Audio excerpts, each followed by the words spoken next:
चलो नमस्कार मित्रों, આપણે ગયા લેક્ચરમાં ભૂકંપ વિશે ઇન્ફોર્મેશન મેળવેલી એનો અભ્યાસ કર્યો હતો।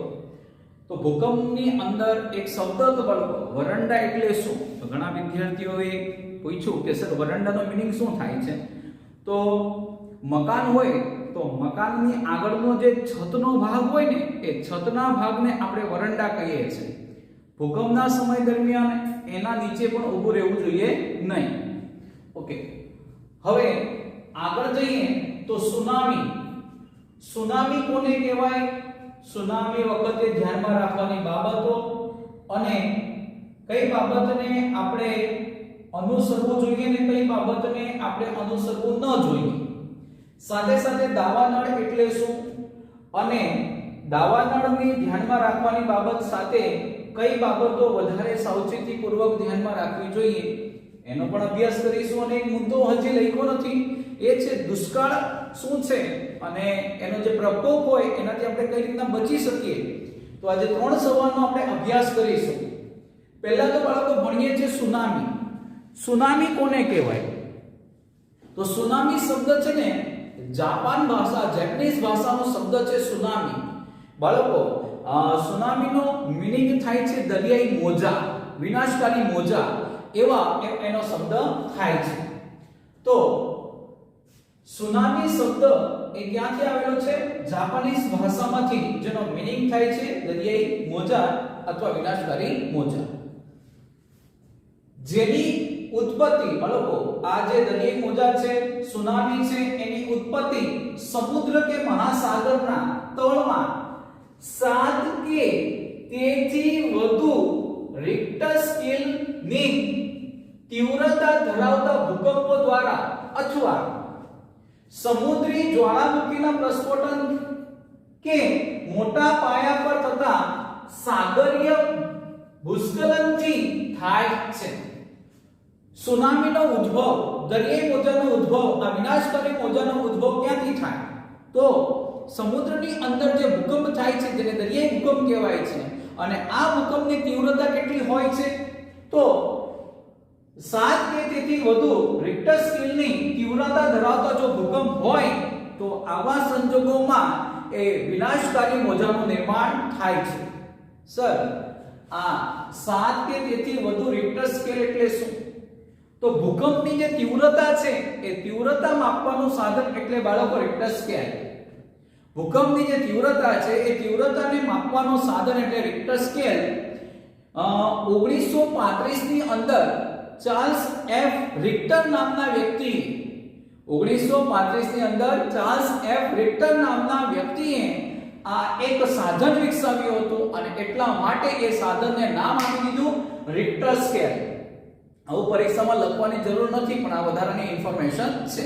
તો 7 કે તેથી વધુ રિક્ટર સ્કેલની તીવ્રતા ધરાવતા ભૂકંપ દ્વારા અથવા સમુદ્રની અંદર જ્યારે જ્વાળામુખીનું પ્રસ્ફોટન થાય અને એ પૃથ્વીના પેટાળમાંથી બાળકો જ્યારે ધબધબતો લાવારસ નીકળે છે અને એ લાવારસને કારણે બાળકો આ જ્વાળામુખીનું પ્રસ્ફોટન થાય છે અથવા સાગરીય ભૂસ્ખલનથી પણ બાળકો આ સુનામીનો ઉદ્ભવ થાય છે।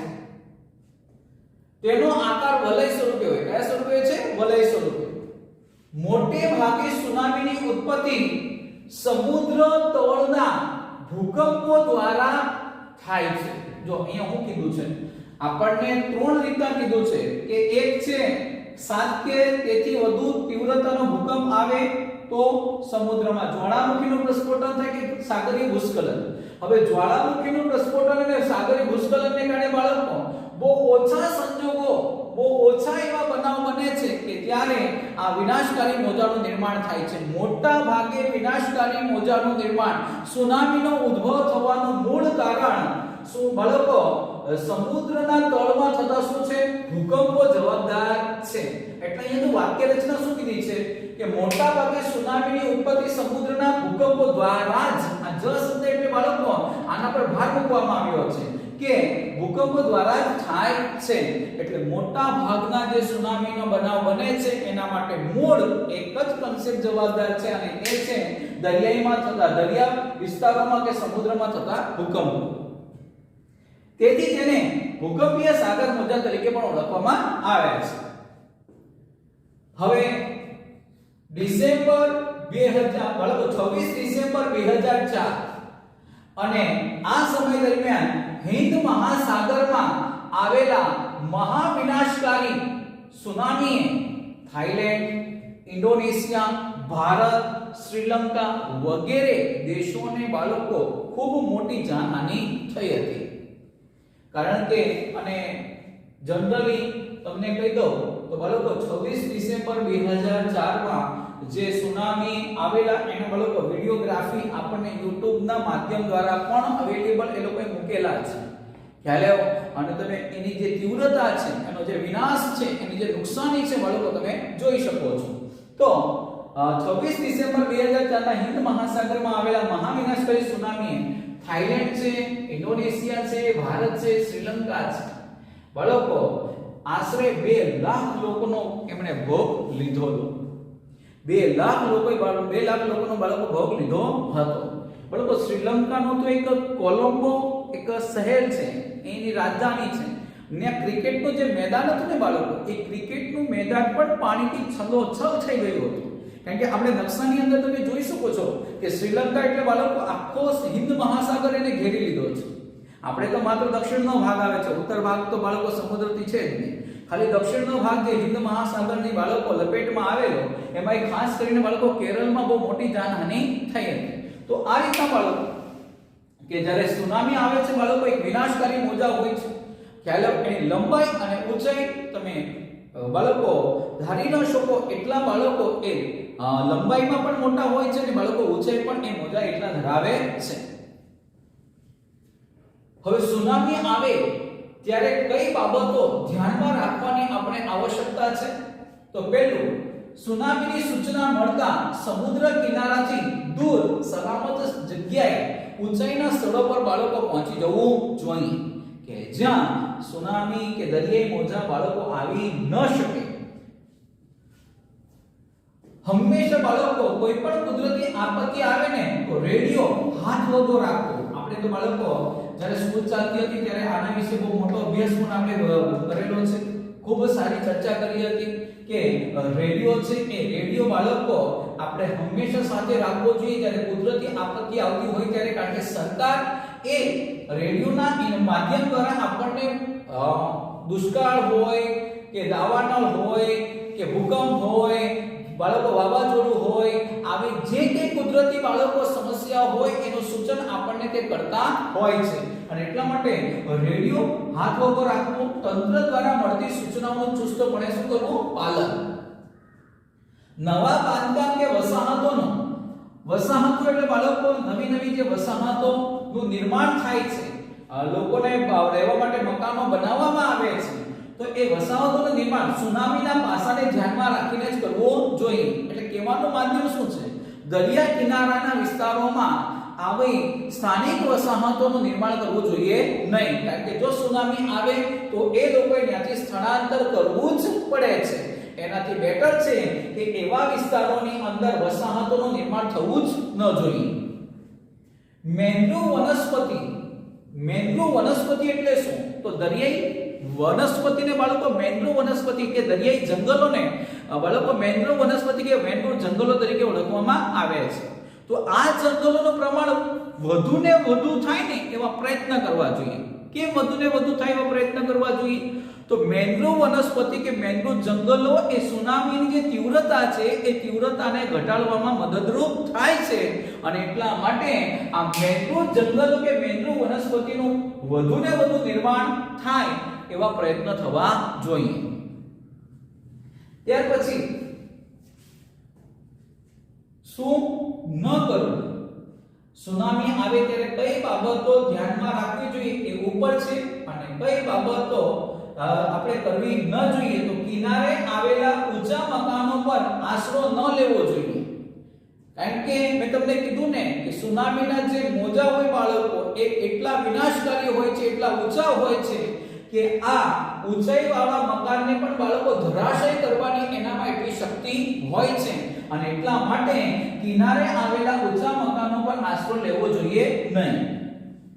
સુનામી ઓસર્યા પછી તંત્ર દ્વારા સૂચના ન મળે ત્યાં સુધી આપણે કિનારા સુધી પહોંચવું જોઈએ નહીં, સમુદ્ર કિનારાના વિસ્તારોમાં જવું જોઈએ નહીં. અને એટલા માટે તમને કહે છે ધ્યાનમાં રાખવાની બાબતોમાં કે રેડિયો હાથ વગર રાખવો, જેનાથી તમને ખબર પડે કે આપણે સરકાર તંત્ર જે પ્રમાણે સૂચના આપે છે એ સૂચનાના માધ્યમ, એ સૂચના માટે કયું માધ્યમ પસંદ કરે છે?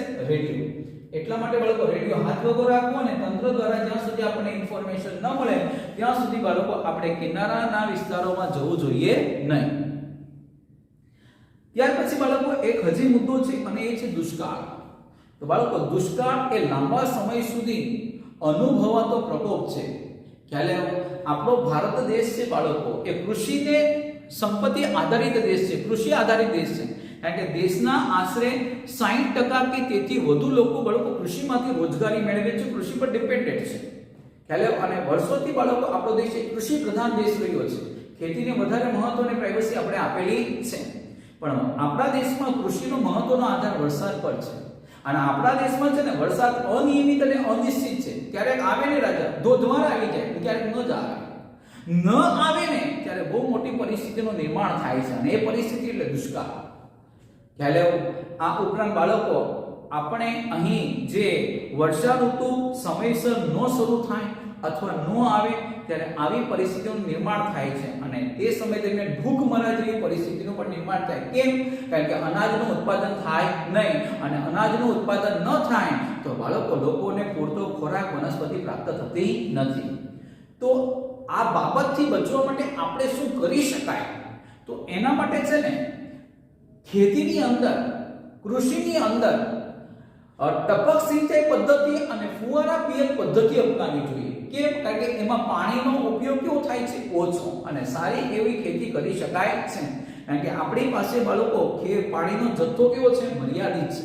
અને આ જથ્થાને આપણે લાંબા સમય સુધી ઉપયોગ કરી શકાય એના માટે શક્ય હોય તો આપણે ટપક સિંચાઈ પદ્ધતિ અને ફુવારા પિયત પદ્ધતિનો ઉપયોગ કરવો જોઈએ. જનરલી તમને કહી દઉં, 1 કિલોગ્રામ ઘઉંનું ઉત્પાદન કરવું હોય ને બહેનો અને ભાઈઓ તો 1500 લીટર પાણીની આવશ્યકતા હોય છે. તો વિચાર કરો તમે, ખ્યાલ આવ્યો?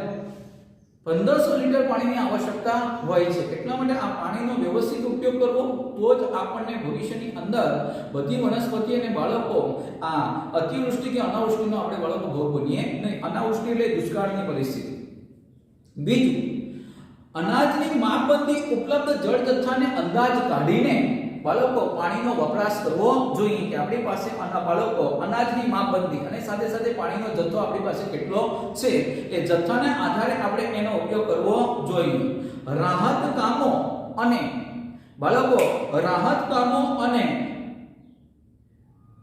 સસ્તા દરના અનાજ વિતરણની વ્યવસ્થા વ્યાપક બનાવવી જોઈએ. સસ્તા અનાજની વિતરણની વ્યવસ્થા એટલે રેશનિંગ દુકાન હોય ને, રેશનિંગ દુકાન એને કહેવાય બાળકો પીડીએસ, પબ્લિક ડિસ્ટ્રીબ્યુશન સિસ્ટમ, જાહેર વિતરણ પ્રણાલી, જેની શરૂઆત આપણા દેશમાં 1977 થી થઈ હતી ને આપણા દેશમાં એની દુકાનો 4.92 લાખ છે. કે જે આ દુકાનો શું કરે છે? જે ગરીબો છે, ગરીબી રેખા નીચે કે ઝૂંપડપટ્ટીમાં જે વસતા લોકો છે એ લોકોને બાળકો સસ્તા દરે અનાજ આપવાનું કામ કરે છે. કે જેનાથી, કારણ કે એ લોકોની આવક હોય ઓછી અને આવક ઓછી હોવાને કારણે બાળકો એમને આ વસ્તુ પૂરતા પ્રમાણમાં મળવી જોઈએ. એટલા માટે સરકાર એમને સસ્તા દરે અનાજ પૂરું પાડે છે. તો એની વ્યવસ્થા વ્યાપક બનાવવી જોઈએ. તાકીદના કામ સિવાય બાંધકામ પ્રવૃત્તિઓને બાળકો બંધ રાખવી જોઈએ. હા, કારણ કે બાંધકામ પ્રવૃત્તિમાં બી બાળકો પાણીનો વિશેષ ઉપયોગ થાય અને જ્યારે અનાવૃષ્ટિનો કે દુષ્કાળનો સમયગાળા દરમિયાન હોય ત્યારે પાણીની બાળકો તીવ્ર અછત સર્જાતી હોય. આવા સંજોગોની અંદર જે ખૂબ મહત્વના કામ હોય ને એ જ કાર્ય રાખવા, બાકીના બીજાના બાંધકામ પ્રવૃત્તિ ઉપર બાળકો નિયંત્રણ મૂકી દેવું જોઈએ. આ ધ્યાનમાં રાખવાની બાબત છે. અને બીજું બાળકો શું કરવું ન જોઈએ દુષ્કાળના સમયગાળા દરમિયાન? તો અનાજનો બગાડ ન થાય એ ખાસ કાળજી રાખવી જોઈએ. અને બાળકો જાહેર જે ભોજન સમારંભ યોજાય છે ને એ જાહેર ભોજન સમારંભ બાળકો યોજવા જોઈએ નહીં. આ દુષ્કાળ વખતે ખાસ ધ્યાનમાં રાખવાની બાબતો છે. ત્યાર પછી દાવાનળ એટલે શું? તો બાળકો દાવાનળ એટલે જંગલોમાં જે આગ લાગે છે, આ જંગલોમાં લાગતી આગને શું કહેવાય છે? દાવાનળ. હવે બાળકો જંગલોમાં આગ છે ને બે રીતે લાગે છે. એ કુદરતી રીતે પણ લાગે છે અને એક માનવ સર્જિત રીતે પણ લાગે છે. કુદરતી રીતે બાળકો એક જ છે કે વીજળી પડવાને કારણે જે બાળકો જે આગ લાગે છે એક પ્રકારનું શું છે રજા દાવાનળ. પણ વીજળી પડવાના સંજોગો કરતા બાળકો મનુષ્ય પ્રવૃત્તિઓને કારણે જંગલોમાં આગ લાગવાના જે બનાવો છે એ ખૂબ વધારે છે. અને એટલા માટે મનુષ્ય જાતિ બાળકો આ સમજવાનું છે કે જંગલો એક માધ્યમ એવું છે કે આપણને એ પ્રાણરૂપી ઓક્સિજન વાયુ પૂરો પાડે છે. અને એટલા માટે જંગલોને સાચવી રાખવા, જાળવી રાખવા આ આપણી એક ફરજમાં પણ આવે છે. જેમ કે બંધારણના નાગરિકને જે બાળકો બંધારણે નાગરિકની જે મૂળભૂત ફરજો દર્શાવી છે એ ફરજોની અંદર પણ બાળકો આપણને જંગલોનું જતન કરવું અને સંરક્ષણ કરવું અને સંવર્ધન કરવું એ આપણી એક શું છે ફરજ છે. તો દાવાનળ શું છે સાંભળો બાળકો. દાવાનળનો સામાન્ય અર્થ થાય કે જંગલોમાં જે આગ લાગે છે એને શું કહેવાય છે દાવાનળ. દાવાનળની ઘટના માટેના વીજળી પડવા સિવાયના બધા કારણો માનવ સર્જિત માનવજનિત છે. હા, વીજળી પડવાનું કારણ છે ને એ કુદરતી છે. તમે કે કોઈ એને રોકી શકતું નથી. એના દ્વારા આગ લાગે તો બાળકો આપણે બુઝાવવાનો પ્રયત્ન કરવા જોઈએ પણ આપણે એને રોકી શકીએ નહીં કારણ કે કુદરતી બાબતો સામે માનવી લાચાર હોય છે. તમે બાળકો એને અટકાવી શકવાના નથી. હા, પણ જો કુદરતી ઘટના બને તો આપણે કઈ રીતના બચી શકાય, કઈ રીતના બચાવી શકાય એ જ પ્રયત્નો આપણા થકી થવું જોઈએ. અહીંયા એ જ કહે છે કે વીજળી પડવા સિવાયના બધા કારણો કેવા છે માનવજનિત. એટલે બાળકો માનવ જવાબદાર છે. જેમાં કઈ કઈ બાબતો આવે જો સળગતી બીડી, સિગરેટ કે દીવાસળી ફેંકવી, પર્યટકો, યાત્રિકો કે પશુ ચરાવનારાઓ દ્વારા સળગતી સામગ્રી છોડી દેવી એ મુખ્ય છે. હવે માનવજનિત જે આગ લાગે છે એના માટે કયા કયા જવાબદાર? તો બાળકો મોટા ભાગે જો સળગતી બીડી મૂકી દે, સિગારેટ ફેંકી દે, સળગતી દીવાસળી ફેંકી દે છે. આ ઉપરાંત બાળકો ટુરિસ્ટો જાય છે, પર્યટકો જાય છે, પ્રવાસીઓ, યાત્રિકો કે પશુ ચરાવનારા હોય તો ઘણીવાર સળગતી સામગ્રી ત્યાં છોડી દે છે અને એના કારણે બાળકો ત્યાં આ આગ લાગવાના સંજોગો વધી જાય છે. હવે જો તમને કહું સળગતી બીડી હોય, દીવાસળી હોય કે સિગારેટ હોય અને એ જ્યારે ફેંકવામાં આવે અને એ જો ઋતુનો સમયગાળો જો સૂકી ઋતુ હોય ને પાનખર ઋતુ થઈ ગયા પછીનો બાળકો જો સમયગાળો હોય ને એ સમયગાળા દરમિયાન આવી સળગતી બીડી, સિગારેટ કે દીવાસળી ફેંકવામાં આવે તો બાળકો ખાસ સૂકી ઋતુમાં ઉનાળાના સમયગાળા દરમિયાન ઘાસ હોય ને બાળકો સુકાઈ ગયું હોય, એક તણખલો બની ગયો હોય અને બાળકો એ તણખલાને ખાલી આસની જરૂર હોય અને જો એને એક આસ લાગી જાય, એક ચિંગારી લાગી જાય, એને એક આગ લાગી જાય ને બાળકો તો એ મોટું વિનાશકારી રૂપ ધારણ કરે છે. અને એટલું વિનાશકારી બાળકો રૂપ ધારણ કરે જો પવન 15 કિલોમીટર પ્રતિ કલાકે ફૂંકાતો હોય ને તો બાળકો આ આગ ચારે બાજુ એટલી ઝડપથી ફેલાય છે કે એને બુઝાવવું અને એને પહોંચી વળવું એ મનુષ્ય જાતિ માટે બાળકો ખૂબ જ સમસ્યારૂપ છે. અને એટલા માટે આ બધી બાબતો જો બહેનો ને ભાઈઓ આ વીજળી પડવાના કારણો આપણે નિવારી નથી શકતા પણ જો મનુષ્ય જાતિ સમજે ને તો આ બધા કારણો આપણે નિવારી શકાય છે. તેમ છતાં જો જંગલોની અંદર દાવાનળ થાય, આગ લાગે તો આપણે શું કરી શકાય? તો પેલું વન વિભાગની સૂચના મુજબ વર્તવું. હા, વન વિભાગ એટલે બાળકો આપણું વન વિભાગને કહેવાય FRI ફોરેસ્ટ રિસર્ચ ઇન્સ્ટિટ્યૂટ. ખ્યાલ ભારતીય જંગલ ખાતું કે જંગલોના સંરક્ષણ જતન માટે બાળકો આ સંસ્થા, આ કર્મચારીઓ, આ અધિકારીઓ સતત એલર્ટ હોય છે. જંગલોની અંદર બાળકો તેઓ નિરીક્ષણ કરતા હોય છે કે આવી પ્રવૃત્તિ થતી નથી ને સાથે સાથે બાળકો લાકડાના જે તસ્કરો હોય કે લાકડા ચોરી જતા હોય ને એ લોકોને બી અટકાવવાનું આ મહત્વનું કાર્ય કરે છે. આપણે એક મહત્વનું એકમ એટલે ફોરેસ્ટ રિસર્ચ ઇન્સ્ટિટ્યૂટ. તો બાળકો વન વિભાગના સૂચના મુજબ વર્તવું. વન વિભાગ છે બાળકો અને આ જે અધિકારીઓ દ્વારા આપણને જે સૂચના આપવામાં આવે છે એ મુજબ આપણે વર્તવું જોઈએ. સૂકી ઋતુમાં પેટ્રોલિંગ કરવું. તો સૂકી ઋતુમાં ખાસ બાળકો આગ લાગવાના સંજોગો હોય છે. મેં તમને કીધું નહીં સૂકી ઋતુમાં બાળકો ઘાસ સુકાઈ ગયું હોય છે અને બાળકો જો એક પણ આસ લાગે કે બાળકો દિવાસળીની બાળકો એક ચિંગારી પણ લાગી જાય તો એ મોટું વિનાશ નોતરે છે અને એટલા માટે જંગલ ખાતાના અધિકારીઓ બાળકો સમય અંતરે નિયમ અંતરે બાળકો સતત પેટ્રોલિંગ કરતું રહેવું જોઈએ. સતત પેટ્રોલિંગ એટલે શું?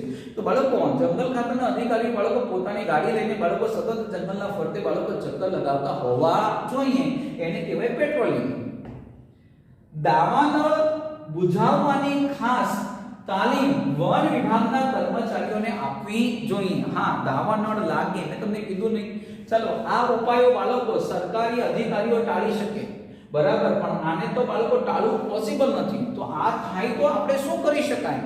તો આવા સિચ્યુએશનની અંદર કે જો દાવાનળ થાય તો એને બુઝાવવાની ખાસ તાલીમ વન વિભાગના કર્મચારીઓને આપવી જોઈએ. અને બાળકો ડેફિનેટલી એ લોકોને એવી કર્મચારીઓને તાલીમ આપવામાં પણ આવે છે કે જો જંગલોની અંદર આગ લાગે તો તમે કયા પ્રયત્ન થકી કે એવા પ્રયાસો થકી તમે ઝડપથી આગ બુઝાવી શકો છો, એને એવી તાલીમ આપવી જોઈએ અને આપવામાં પણ આવે છે. બીજું, દાવાનળ વખતે શું ન કરવું જોઈએ? વન ક્ષેત્રના પ્રવાસ કરતા સળગતી બીડી કે ચીજો ક્યારે ન ફેંકવી જોઈએ. હા બાળકો, આને ટાળવા માટે આપણે શું કરવું જોઈએ? તો બાળકો એને ટાળવા માટે વન ક્ષેત્રમાં કે જે જંગલ વિસ્તાર હોય અને એમાં પ્રવાસ કરતા પર્યટકો હોય, પ્રવાસીઓ હોય, ટુરિસ્ટ હોય, બાળકો પશુઓ ચરાવનાર હોય, એ લોકો એક સળગતી વસ્તુ કોઈ દિવસ ફેંકવી જોઈએ નહીં. જો આ ધ્યાનમાં રાખવામાં આવે ને કે આવું ન કરવામાં આવે ને બાળકો, તો આ ઘટના આપણે ટાળી શકાય છે. અને બીજું, દાવાનળની નજીકની વસાહતોમાં રહેતા લોકોએ વન વિભાગની સૂચનાઓ ના અવગણવી. બાળકો, જંગલોની આજુબાજુ ઘણા લોકો વસવાટ કરતા હોય છે અને આ વસવાટ કરનારા લોકો બાળકો જે જંગલ ખાતાના અધિકારીઓ એમને ઇન્ફોર્મેશન આપે છે ને, ઇન્ફોર્મેશન એમણે બાળકો સ્વીકારવી જોઈએ, એની અવગણના કરવી જોઈએ નહીં. એટલે અવગણના એટલે એને ધ્યાનમાં ન લેવામાં આવે. ઘણા ઘણા એને ધ્યાનમાં ન લે, પણ ખરેખર એને ધ્યાનમાં લેવી જોઈએ. તો બાળકો, આ ત્રણ બાબતો છે, ત્રણ કુદરતી ઘટનાઓ છે. જો કે આને કુદરતી જ ઘટના ગણવામાં આવે છે, પણ બાળકો ઘણી બાબતોમાં એ માનવ સર્જિત પણ બની જાય છે, બરાબર. ઓકે, હવે રહી વાત બાળકો હોમવર્કની, તો તમારે છે ને સાંભળી લેજો સૂચના. આ તમારે સ્વાધ્યાયની નોટમાં જ લખવાનું, સુવ્યવસ્થિત સારા અક્ષરે. ઘરે તમારી પાસે પૂરતો સમય હોય જ છે. બધું તમારે સ્વાધ્યાયની નોટમાં જ લખવાનું, જેનાથી તમારે સ્વાધ્યાય બીજી વખત લખવું નહીં પડે, બરાબર. આ બધું શેમાં લખવાનું? સ્વાધ્યાયની પાકી નોટબુકમાં જ લખજો, એનાથી બીજી વખત તમારે સ્વાધ્યાય લખવાનો આવશે નહીં. ઓકે.